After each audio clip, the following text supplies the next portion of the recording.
Welcome. It's good to see everybody. I hope you're doing well this morning. My name is Zia Martinez. I'm the Farm to School project manager for our Robert F. Kennedy Charter and the Ycc Internship coordinator. So I started farming about 6 years ago in an internship a lot like this one. And I can safely say it changed the trajectory of my life at that period of time. It gave me a community, it gave me people to go to when I had questions about, basic stuff like getting into college or getting a job, or kind of more complex stuff like getting health insurance, which I did need a little bit later in life. I've been working in youth agriculture since I was 15. So I was asked to return as a leader of the internship, as a youth leader of the internship. The following summer, for my senior year, I volunteered 100 hours in one of the first public gardening elective programs in a middle school in what we call the international district, which is low poverty, high population, and severely impacted by a lot of different deficits. So during that program, I was able to understand a lot about restorative justice and thinking about social justice and food justice, and using restorative justice circles with students in ISS, so in-school suspension programs, and using gardening and food as a way to have those conversations, those hard conversations with students to change their perception of their actions and also help them figure out different tools of conflict resolution in the future. And this really helped as a reward system because we make salsas from the food that they created, and so they have that immediate and long-term satisfaction of what they put into the earth and their programs. After that, I took a little break. I got my associates in welding actually, so I was a stainless steel fabricator for about a year and a half. So kind of that alternative, not directly going to college after high school pathway. And during that period of time, I started at RFK. So the summer of 2020 is when I graduated. And I started in there at the time Ycc Internship about halfway through the program. And the next summer, they asked me to return. And so during that time, we worked with our district county, so Bilingual County, to fund 7 interns for 2 months to come in and work on our farm program. So they get paid for their time with us. And they also get access to different educational, for soft skills and then more hard skills. And that's what I'll be talking to, what it turned into this year. And so we'll get started. Yeah, so the Robert F. Kennedy Charter Farm to School program, and then our RFK director is Robert Page, who's sitting right here. So, Robert F. Kennedy mission statement, did you want to? Sure. So there, you see the mission statement is Robert F. Kennedy Charter School prepares, motivates, and supports students to achieve their college and career goals in partnership with their families and the community. And so RFK was started 23 years ago as a community school. And its real focus is an area of Bilingual County called the South Valley. It's the old agricultural part of Albuquerque. It's not in Albuquerque, but it's 10 minutes from downtown. And so there are still big alfalfa fields, and this project works with a series of community farms that Zia's going to talk about. And the school really is a community school, right? It's driven by the community, created for the community, and is responsive to that community. And so a big part of this for the school is to change the way students are actually fed at schools. And you've got to teach young people about that if you're going to change that. So we've got a culinary program that will actually work with this piece to actually teach young people that Wendy's is not the only place to get dinner, that you could go to your backyard and create it. There's also a connectivity between the students and their families, particularly the grandparents, when Zia gives them the opportunity to take plants home, and all of a sudden they're growing plants in the yard, and they're learning more about their grandparents. So they had no idea the grandparents knew all this, and the grandparents, because a third of our students are being raised by grandparents, and it really allows that grandparent or that whoever the adult is to see that young person in a very different way. And so we learn by doing, and this is, in my mind, and in reality, transformational. And we've been at this for some time. And so happy to talk about other pieces of RFK as we go along, but you know, this is part of how things work in our community. Go ahead, Steve. Alrighty, so about our program. So the Farm to School program is in partnership with the Youth Conservation Corps. And so this allows us to pay students $12 an hour, 20 hours a week over the summer and then a little bit into their school year. And this gives them various like on-the-job trainings and then different career pathways through community workshops and presentations and site visits. So, the Ycc Internship gives students on-the-job training in traditional farming, where they will have access to additional programs involving apothecary education, beekeeping, driver's ed, mural application, nutrition, and culinary arts. Ycc members will also have the opportunity to participate in multiple different field trips across Albuquerque, New Mexico, and New Mexico in the broader sense. And so they'll be visiting different farm and garden locations and different community organizations that are contributing to the health of their communities. This also allows them to explore different career pathways while also strengthening the community and cultural knowledge on our food systems. So,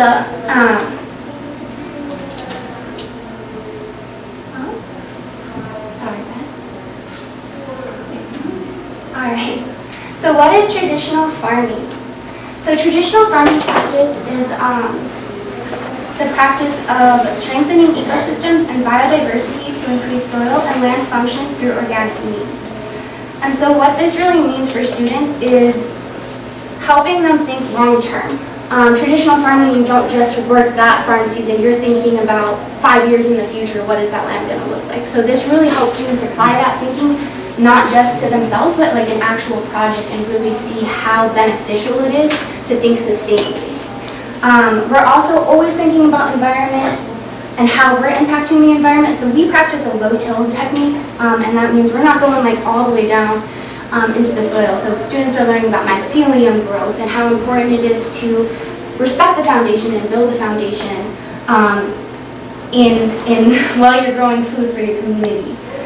This also decreases CO2 output and it increases water absorption. So we do live in the desert, so anytime we can save water is what we're always striving for. And that kind of goes into water. Acequia systems, what we call in New Mexico, are the veins of our land. So it's an intricate ditch system that connects the Rio Grande River to different farmlands. And this technique, watering technique, has been used for hundreds of years. So through studying acequia systems, students are able to understand land rights, they're able to understand water rights, and how generations upon generations have built on their access to still be able to grow food for themselves and also access resources for their families. And so there's an urban and a rural ditch system. So this spans across the entire state. So through that, we're also able to understand the intersectionality of urban and suburban projects and organizations. This also, I think, yeah, that one's good. Sorry. So I'll go into my questions. RFK Charter has a middle school and high school, and they're on separate locations. So we have a middle school garden that has a greenhouse, so students can, and classes can access this greenhouse throughout the year, and we're also able to start the season with the students and like a starting process so that the actual plant starts to come from our greenhouse in middle school and go to the high school and the main location. We're also putting in an outdoor classroom space so students can get outside and learn different subjects, and teachers also have access to a different kind of environment to stimulate them. So the high school location has two. We have a raised bed area, and then one area we are restoring. And so restorative practices in farming, traditional farming specifically, is extremely important. So that kind of means you're working with what you have, and you're adding to it, and you're giving it more resource and more nutrients to bring new life to it. And so that kind of philosophy is really what we're trying to instill in students and show that it has an application and that it can work. And we do that through like sunflowers. Fun fact, sunflowers actually take out toxins from the earth, and if you put in different field peas or like nitrogen fixing stuff, you're slowly working with your environment to build it back. Our main location is about an acre large, so we're able to use the Ycc systems, and we also use a drip system, irrigation system, and we're going to use a well. And so the way that we do that is we're teaching students that there's different ways to think about different things, and water is one of them. And so we're using the drip system to conserve water, keep it lower to the ground so it doesn't evaporate in the hot sun as quickly. At our main location, this is also the location for our food hub, and so we work within our organization called Organicals. And Robert was saying earlier, this is a collective of farmers who come in for a certified kitchen to process their food through a CSA. And so a CSA is community-supported agriculture. This is a direct relationship between growers and consumers. And through the food hub, this organization is able to support each other because, like, if it's organic farming, so if one farmer gets a pest, they lose that crop, right? But if they have a collection of farmers, one farmer loses the crop, another one can supplement it in for a box and make sure consumers can get nutritious food in their neighborhoods, which is really important because the South Valley is a part of the food desert, and that means there's not access to these types of foods for a lot of the community that's affordable. Our CSA, so we're going to create our own CSA because we've got so much food coming through, it's going to be donation based. So I mentioned earlier that the International District high population, low poverty, not a lot of access to nutritious foods either. We're working with an organization called Many Hands, and what they do is weekly food giveaways. So they work with different grocery stores taking their waste. They work with different internships, a lot like ours, to take their produce and then give it out to families for free. We're also going to be doing a bi-weekly giveaway in our neighborhoods to make sure our community also has access to all of that food. And that's going to be student organized and student run. So they have a direct voice and can see a direct impact in their communities through food. So that kind of brings us to like food, culinary arts. We have to really think about what is limiting students from accessing things and how can we improve upon those things. So culinary arts is a really big issue because you give a kid a squash, they're not necessarily going to know what to do with it. Or we grow amaranth, and that's actually a cereal. It's a native kind of crop to New Mexico, but they don't know, like, I don't know if you guys know what amaranth is, but they definitely don't know what amaranth is. So we want to work with students to educate them on how to use these different foods and also let them kind of explore those things. So we have a lot of different recipes. They can talk to their families, they'll do independent research of finding recipes and creating a book for their families, for themselves, and then giving out these recipes every time we give out food, so everybody has access to this kind of stuff. Transportation is always a limitation for students, so we're going to offer free driver's ed for them so they can get their permits. Beekeeping this is also on the main location, and through this we have Desert Hives gives a 10-class course throughout the entire summer, and students get into the hives. We have 8 hives on our location. We harvested 25 gallons of honey last year. It was a very large project. And students are able to have a lecture and then practicum the same day. So they'll learn about entomology, they'll learn about pollinators, the importance of all of these amazing bugs and bees in our lives, and actually go directly into the hive afterward to practice it. So it's a very hands-on program a lot of the time. Can I add something? I think it's important for you to know that this acre of land is just right in the middle of like we have a Sonic drive-in across and a strip mall and houses, and behind us is a ditch or whatever. And a sake. And a sake, yeah. And a really busy park where our area has very few parks. I mean, it's high poverty. So we're right in the middle of what I would consider urban area, even though it's kind of mixed. So we've got these great hives, and lots of people, I would say that a good number of folks who are trying to get hives throughout the valley to support the little farms that are there that are growing. So you don't need a nice, beautiful farmland area. You can do this right where you're at. And that's a good point too, because so the farm we're on was a junkyard to begin with. And so slowly throughout the year, we've been sifting through the soil, pulling everything out, amending a lot of the soil to beautify the space and then make it functional for food growth, healthy food growth. And the students have been phenomenal and super dedicated to all of that cause, which is awesome to see. So the next part, it's also a 10-class course that goes throughout this season. And it's going to be traditional medicine or apothecary education. This also includes food and nutrition. So we work with phytotherapy by Sonia, and then we're also working with Abuelas Medicina who are based in the South Valley, which is our location. And through this, students are going to be able to understand like why their grandma's always telling them to like take apple cider vinegar. You know, why are we doing it? What's the science behind that? Is there a science behind that? And we also can learn about different herbs that help your immune system. We're learning about, in this program, they'll learn about nutrition and how food affects your mind and body and your nervous system and what you consume. But also trying to make sure that students have access to that. We always want to keep in mind that students might not have access to these different things. So how can we make sure students understand affordable ways to do this? And it's not a shame-filled space, right? So we're trying to empower students, not bring them down. And so through the traditional medicine and the different mentalities behind traditional medicine, it's about the entire holistic perspective of students and empowering students and communities. So later in the season, we're going to work on a mural project, and this is really exciting. This is my favorite part, one of them. So we're going to be working with an organization called Guns to Gardens, and they're going to bring in a muralist to work with students and to make a conceptualized mural that's going to cover up this really ugly blue house on our property.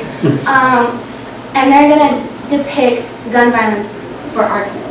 What does that mean to them? And then the mural artist will help them to put that on a big canvas. And part of this is well-being. So the tools you see over there are recycled gun parts that they melted down in a forge and then remade. I don't know if I use those nice tools to like plan, but I definitely put it on my wall. Students will work with Guns to Gardens to recycle and dismantle guns, and we're going to build a frame for our mural out of those. And we're also going to work with students to build an art piece out of those things. So, by way of context, New Mexico is one of the highest crime rates in the country. Sorry, Baltimore, you don't get to. You know, we have huge, tremendous problems with crime and violence and guns, and so, you know, sadly, we've got to start really beginning to change that, and there's one. And having the young people actually involved in it, right? We can't bring guns onto the school grounds, right? The law against that. But the park next to it, where the farm's located, allows that exchange to happen there. We're buying a forge, and then the young people are actually going to participate in creating the tools. Yeah, our Welding Yes.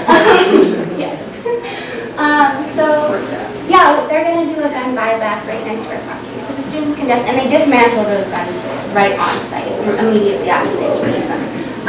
And so this kind of shows students that, like, you know, violent things can be repurposed. We can recycle everything. We can create something that is nothing. And so students, like they said, will be involved in this entire process of building and imagining and applying. So partners in this program is kind of everything. So Southwest Educational Partners for Training is a nonprofit organization that's partnering with RFK. They also received a Ycc internship, and I'm also coordinating that one. And so we are able to work those things together to serve the broader community. So the RFK internship, we're only able to employ RFK students, but with this SWEPT internship, we're able to employ and reach out to the broader community, and they can have a job and get paid to learn. And the ages? And the ages are going to be 14 to 24. So they're going to be as old as I am. And we're going to... It's true. Yeah, no, it's true. And And so through this partner organization, they're also able, it's like complementary, and they're also able to access different resources during this period of time, and they'll be going longer. So they'll get to see like the RFK gets to see the earlier what it takes to farm, and then the SWEP will get to see what it takes to close up and prepare for winter or plant for winter crops, if they're interested in those things. So these are the community partners are key. So this is a list of the majority of the community partners that we're working with to either go see their process. Everybody farms differently, so we get to go see how they farm, or different youth organizations that are helping their communities and how they do that. So students really have access to different approaches and different careers. We're also working with CNM, so that's our community college. And they're going to be working on that welding project with us. New Mexico Apothecary Association is also a nonprofit organization that works with the entirety of New Mexico for water.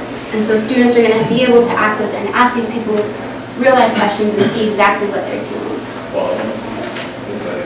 So throughout the program, we also have a general curriculum. And it's kind of basic. This is a pilot program, so we're taking in everybody's input and then applying it to next year using that mentality. So we are going to do movie studies. So we got Food Inc. If you guys have seen Food Inc., you'll never eat chicken nuggets the same. Or ever again. Which one is it? And so through this, we're able to talk about industrialized food systems and what that's done to our society and what that's done to our land. Is this a movie or? A documentary. It's a documentary? Yes. Cool. Sorry. Is it Netflix? Netflix, yes. Yeah. They actually have their own site for it. It's like a, yeah, just look up Food Inc. documentary. We should be able to watch it. Perfect. Yeah. I think. Awakening for sure.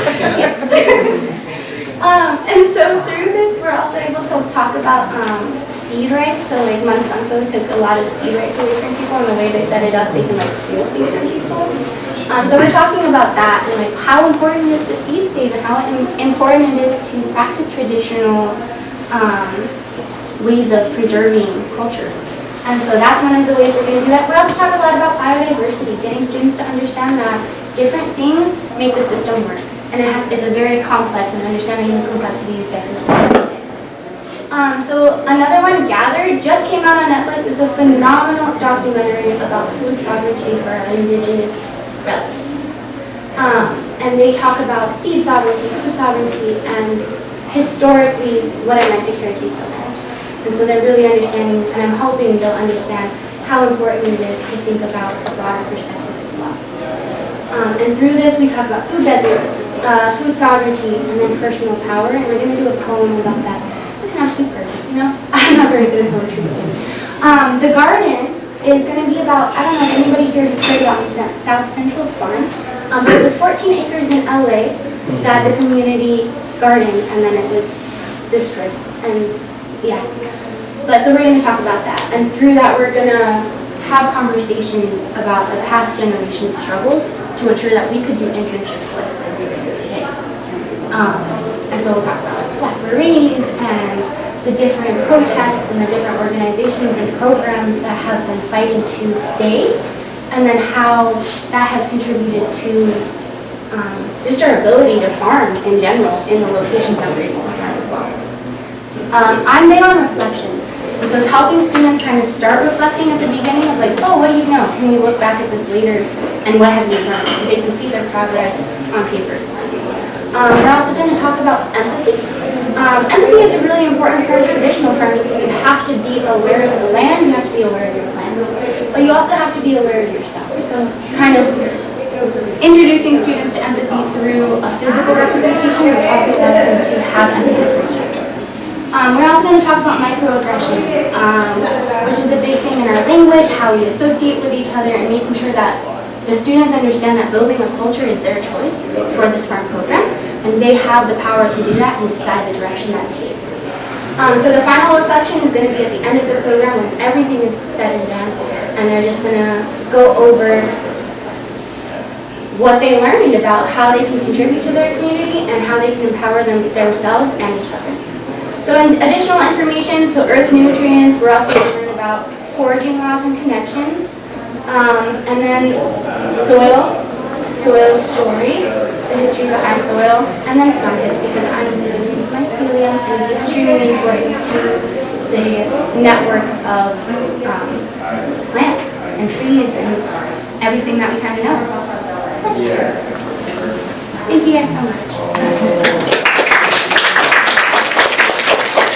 So I'm wondering if the three of you can identify like the general demographic of the student, right? Because we hear charter school, and traditionally in New Mexico, a charter school is affluent students with affluent families. And I think it would help the audience to understand a little bit of how huge the farming program at RFK really is when you really take a look at what your student population is. So I'm wondering if you guys would share that with the team. Go ahead. Well, one of the hats that I wear at the charter school is the director of bilingual programs.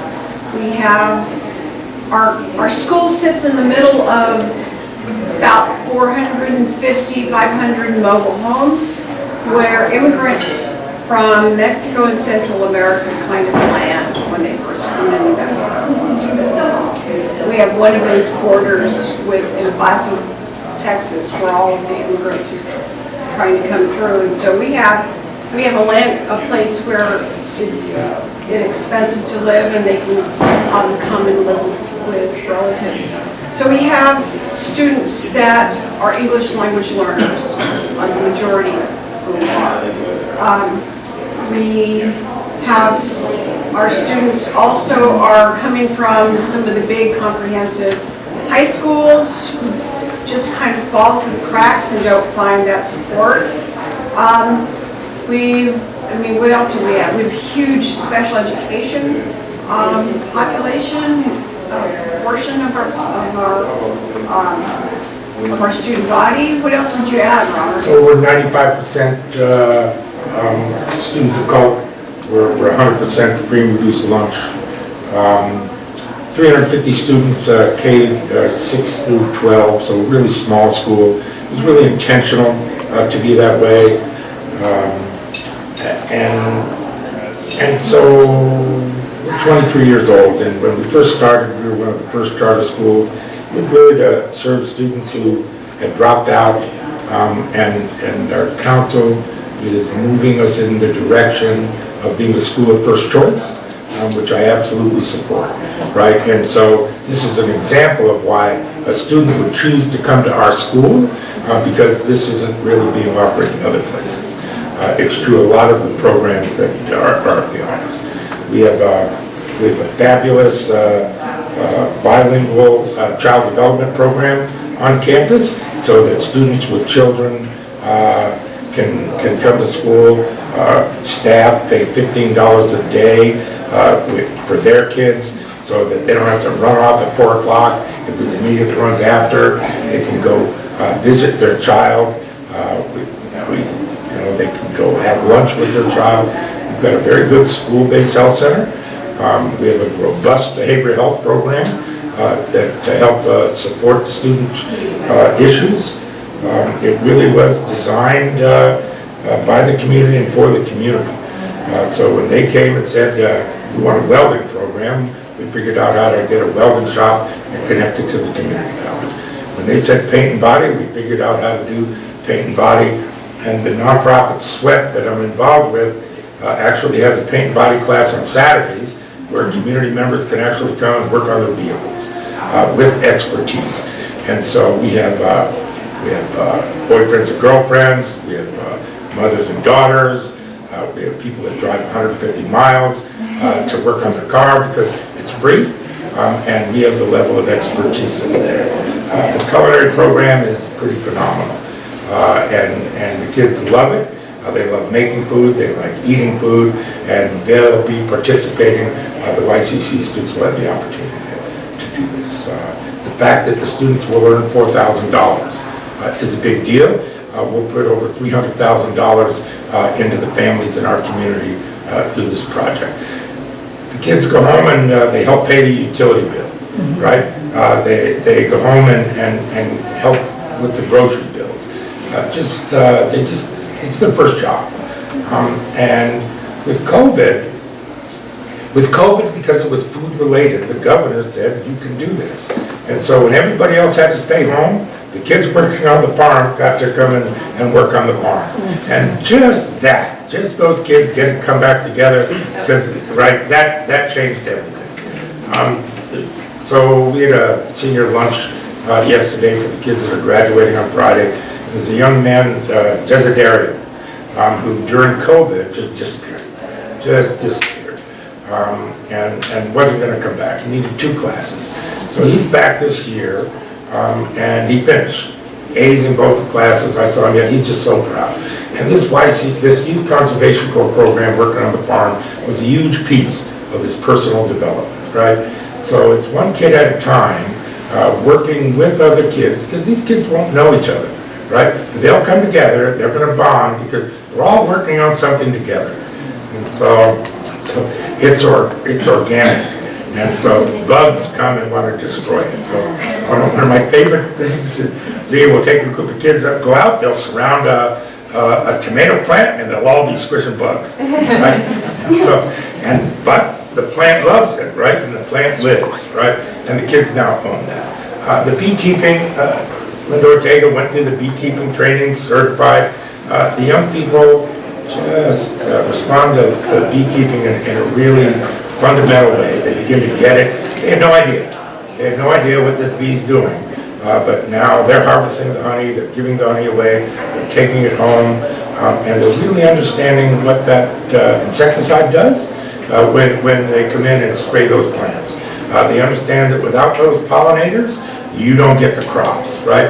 So you're missing it. They're missing it in a traditional setting, right? But you learn by doing. So you can learn welding, right, out of a book. I'd like to see you learn welding online, but it's when you're actually building something.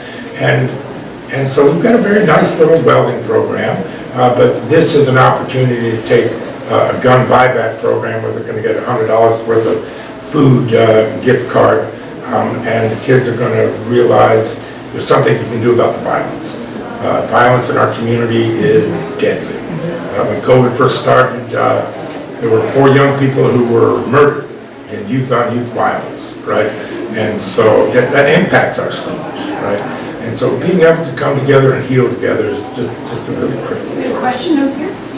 Yes, I hear you using the term restorative practices. I'm interested in how overt is the form this activity? How overt is students' involvement in the farm tied to your restorative practices? Like if a kid gets in trouble, do you immediately put them in this program, or do you just kind of see that this program helps to minimize the need for restorative practices? So restorative justice, restorative practice is a part of the culture of the school. Okay. Right? And so the fact that Zia believes in it, right, she incorporates it. So we were concerned when we were into the pandemic, and so we invested a lot of time and energy in training staff, and all staff, the custodian, the office manager, in restorative practices.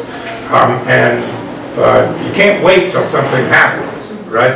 And so I started using the term pre-storative justice, right? And then the English teacher said that's not a word.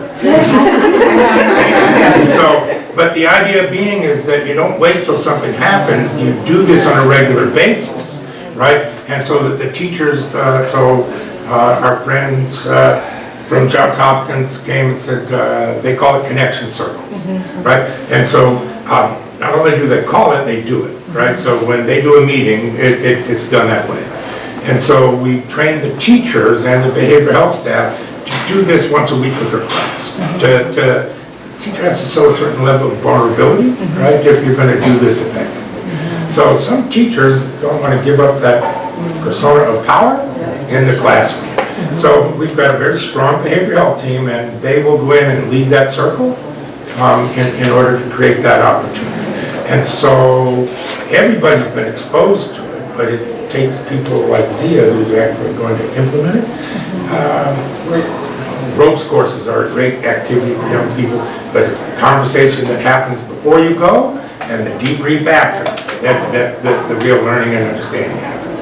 And so having that sort of attitude from the very beginning, right? So this is not a punishment, this is an opportunity, right? All things need to be looked at as an opportunity, right? Punishment is just not, it's just not how the school operates, right? Now, there are some hard rules that are, there are no fights at RFK. If you fight at RFK, you're out 9 weeks, right? You fight in the traditional school, you're out 3 days.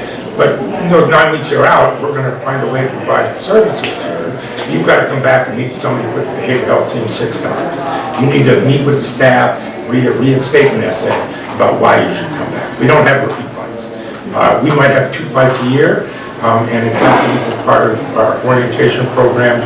If you're a teacher, me dropping kids, we take kids all year long. Me dropping kids into the middle year class in the middle semester is not fair. It's not fair to you as a teacher, it's not fair to the student I'm dropping in, it's not fair to the other student who might have been hating that new student since middle school. Our orientation program really does that before they actually are part of the school. So we have an orientation team, we have an upper team, it's designed that way, and it's an important way of how we work. We don't have repeat fights. You call it. That doesn't mean we don't have gangs. We have lots of gangs. They just choose to do their gang stuff outside. At the park and not the farm. If it's done right, then not even at the park, right? If you're really being restored, right, then we're going to triage that. But I don't even like the gang word, it's group affiliations, right? Because there are good gangs and there are bad gangs. Little League can be a good gang, right? And so we're a good gang, right? And They're being nice, can I just say? Yeah. Because the school sits in the center, in the middle of several different communities, and it's highly, there's a lot of gangs. So their community is their family, and you've got some people from Los Padillas coming from Pajarito to this. And so when they're talking about their connection circles, this school has done a phenomenal job of building relationships with those students. And so you've got 2 opposing gang members in a connection circle talking about what is it that scares them, or what is the one thing that they've never done that they can't wait to do. And I mean, these are hardcore kids. I wish you could see a picture in your head of the students that they're dealing with and the students that they have loved through relationships. And really, that pre-restorative practice that Robert was talking about is true. And it happens with their orientation program, and I wish you had time to really talk about the orientation program, because that's the onboarding and really forming those trusting relationships with an adult and with every teacher. So I just had to say that, because it's really important that you get a clear picture of this school and the amazing community efforts that they have established together to ensure that their students are going to graduate and that they have a safe and supportive learning environment. They don't even have an SRO. They have no SRO on campus. That was the first thing I asked when I went. I said, Robert, like, these are kids from West Mesa, these are kids from, where, you don't have an SRO? And he goes, I don't need one. I don't want one. He doesn't want one. Doesn't need it. Yeah, go ahead. We have 2 questions. Let me get mine. So I work with a couple other schools in Albuquerque, some of the comprehensive high schools. And I'm wondering, I guess it's kind of a 2-part question. In which ways do APS and PED policies support what you're doing, and in which ways are you free, where you're free to do things that some of the schools I'm partnering with are not able to do because they're tied to some policies or MLSS or whatever the thing is that they have to do. So it's compliant with all PED, right? But we're completely autonomous. We have a great relationship with Albuquerque Public Schools. Our charter has to be reviewed every 5 years. It's been brought up 5 times for a vote. There's never been a single APS board member vote against approving the renewal, right? And under No Child Left Behind, we reviewed as a failing school, right? Because we're not going to put on kids, we're not going to put on families. That grade is less important. When somebody comes in the 4 grade levels behind, what are we going to do about that, right? And that needs to be the conversation for us. But this idea of becoming a school of choice means we're going to take more opportunities to create other choices for students. And so but we're completely compliant. PED likes us. We work hard to get good people elected to the APS school board. We have great relationships with the legislators that surround us. It's politics with a little p, and we're very engaged in that. In fact, one of the new initiatives this year is to reestablish our social studies program. We're creating a civic academy, so social justice issues are part of every single social studies conversation.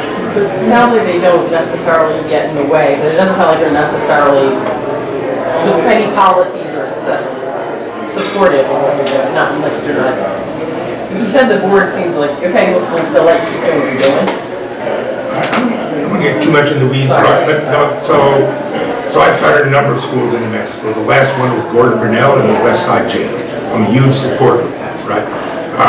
But then 5 years ago, they changed the law in New Mexico that nobody over 22 could come back to Peterson High School. $7 million, it saved $7 million statewide, right? But we have an evening program that goes from 4 to 8, right? So we're flexible. We're working, if you're out, you can come from 12 to 8, you can come from 10 to 6, we're gonna get this done, right?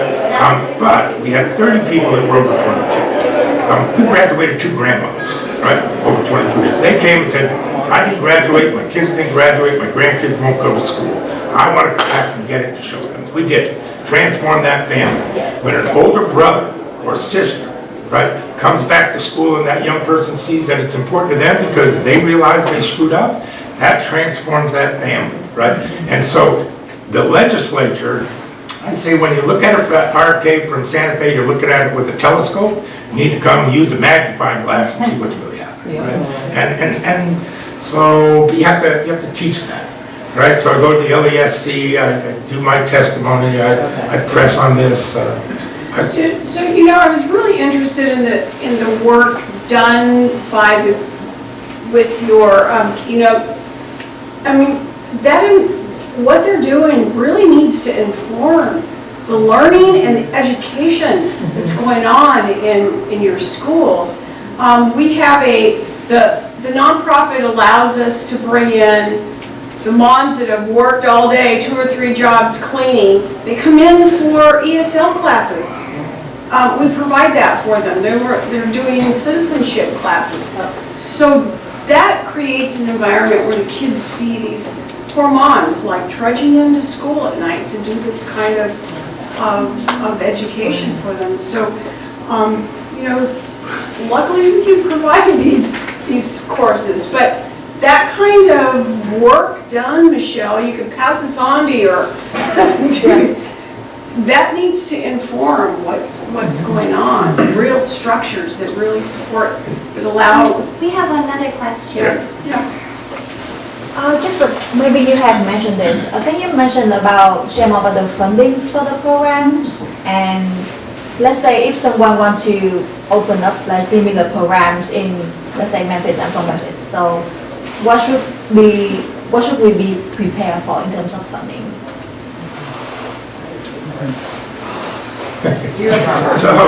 All right, so that's part of what my job is, right? And the response to when they changed the law, the nonprofit had to blow it up in order to do that, right? And so it takes a variety of funding sources, right? So this program is funded through something called the Youth Conservation Corps, right? And Youth Conservation Corps is all around the country. I would look to see whether your state has one. This particular fund is funded out of energy and minerals. So New Mexico has this oil and gas. They're like huge producers. It generates a lot of the money that goes to the state. It funds the Youth Conservation Corps program. We've received 13 different Youth Conservation Corps grants. I wanted to make sure this continued, so the school applied for one, the nonprofit applied for one. We both got funded. What an awful problem to have to double the capacity of the program. It's a problem. It's a problem for Zia, but the school is going to absolutely support the staffing up. We were a little slow getting the money, so the nonprofit stepped up and paid kids to be able to work with Zia to get the thing moving. So it's a combination of government money, of foundation money, and school money, right? The school puts a lot of, so Zia works for the school, right? And so The school is going to support this program by putting other staff. The YCC program pays for some people, but we call it reweaving the social fabric, and it takes all sorts of. So there's a foundation in New Mexico called the McCune Foundation. Henry Ayel is the director of that. He is a huge believer in community farms, right? It's his organization, Organicos, that is collecting the hub piece, and although they're not funding us on this, he's a partner in this, and so it's who your partners are, right? So the Southwest Educational Partners for Training really is not about us getting a lot of money, it's really about how we work together and plug holes that are in other places. It sounds like that nonprofit is essential to receive some of it. Having that parallel nonprofit to the school is really essential. Yes, Okay. and in the evening, the nonprofit has access to all the facilities, right? It was created for the need to plug holes, right? And I don't know if I mentioned this in the presentation, but we're able to hire on 36 students this year. And for us, that's huge, right? And for a little farm. Yes. It's about 4 minutes because we want to make sure to have time to get over one. You have one more question? One more question. Sorry, you up top. I did. Well, first of all, thank you all so much. This is kudos, congratulations. This has been incredibly inspiring. I have pages of notes with nuggets of ideas here. I work for a national nonprofit, and we provide consulting services helping schools and school systems design and redesign. And one of the things that we come across often, and I think this gets into, Robert, what you were saying about partnerships a moment ago, is that we'll find a school or a school system that has, you know, like your slide had, 5, 10, 15, 20, 25 partnerships, and all well-intentioned, all great programs, and you start to map it, and it's chaos. It's 10, 15 well-intended organizations imposing their vision on the school. It sounds like you all are incredibly thoughtful about orientation for your students. How do you think about recruiting, orienting, and managing your partners so that the tail doesn't wag the dog, so to speak? So a lot of the partners on the screen are from the South Valley or the International District. I sit on multiple different committees or collectives, mostly collectives, of all of these different organizations, and we get together once a month to talk about what we're doing, how we can support each other, and then how we can work together for everybody's goals. So we all kind of show up for each other. It's a lot of communication and honesty and humility with each other about our different projects, what we need, and then what we can contribute. And that's always the conversation, and making sure those conversations happen. So like we gave tomatoes away to the Haven the other day, and they came in and helped us build some rows. So it's like a barter system, but really making sure that we're conscious of our intention walking into their spaces, and we're conscious of communication when we walk into our space. So I'd say there is no tail, there is no dog, there's communication. Right? And real partnership. If you really do want to reweave social fabric, it's not about me, it's not about you, it's about what we're doing as a collective. That's awesome.